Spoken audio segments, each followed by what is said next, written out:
This is a game I played yesterday on GoQuest. I am white, and my opponent went for this jump, which is slightly unusual. It's more common to attach here, and I think one of the reasons that this attach has gotten popular is that it's quite easy for white to mirror after black jumps here, which is what I did in this game. It's a little bit controversial to mirror. Some people think it's a boring strategy, but I don't think so.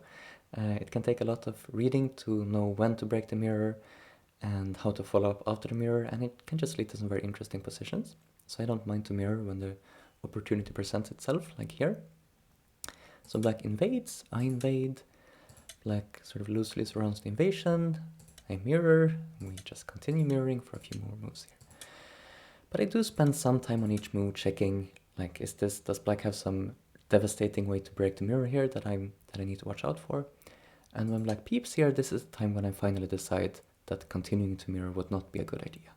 Because if I peep, black can, instead of just connecting like this, black can push, I push, black gets to play Tengen, breaking the mirroring, and even though I can also cut, I am cutting with a weaker shape than black is cutting with.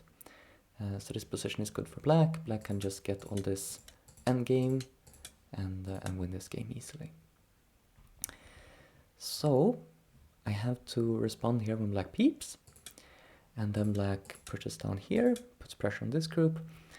Now I thought maybe I can still go back to mirroring here. If I can just get this push in, which is Santa, and then push here and go down, we would still be in a mirrored position.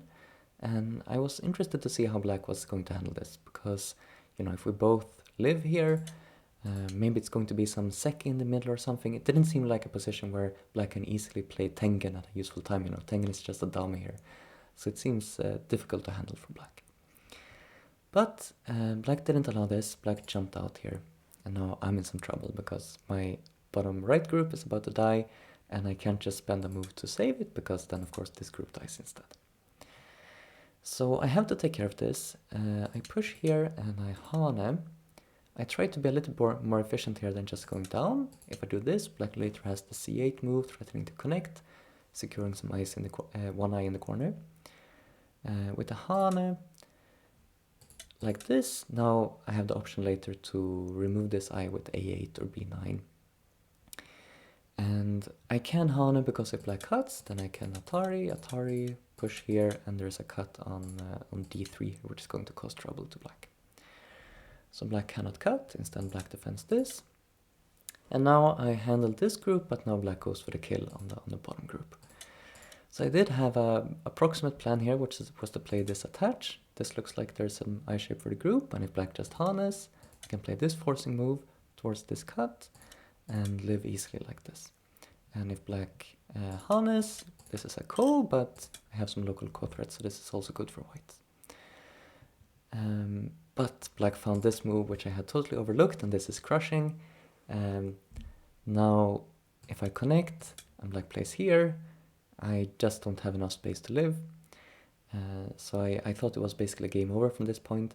I tried to struggle a little bit, you know, I thought, okay, I only have one eye, but if I can keep black to one eye on the outside, I have some dream chance of a seki. Probably not, because black has too many liberties, but I have to try something. So I did continue in this way. I just played this hane and throw in here. Made black reduce this eye shape. It's now very clear that white has only one eye. I push here, take away this eye, but black just makes a second eye on j5.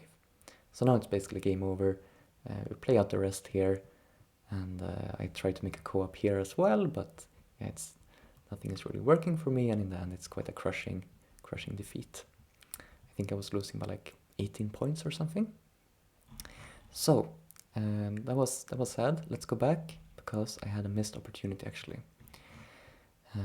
At this time, there is still a move for white to win this game, which I am sad that I missed. So see if you can pause the video here and find the winning idea for white. The correct move is b4, very fancy Tsuji. Obviously threatening c5, but also threatening a cut at b3. So if black defends here, then I can cut. And what made this move kind of off the radar for me is that this cut is not really working to save the two stones. Black goes down here, and even though it's 3 liberties for black, 3 liberties for white, white to move, black is winning this capturing race. We know that white cannot approach on a3 without reducing their own liberties, and when white plays from the corner, it's also not possible for white to approach on a1. So black kind of has an invisible extra liberty here that makes this working for black. But notice that white got the c1 move for free in Senti here, and that's all that white needs to live. Now white can drop down here, either drop down immediately or maybe throw in first if you prefer, and live, and this would be winning for white. So actually black cannot allow this cut, has to connect here, white gets Tatari.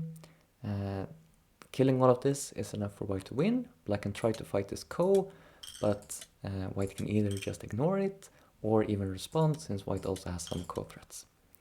So this is, after finding this move, it would be quite an easy win for white.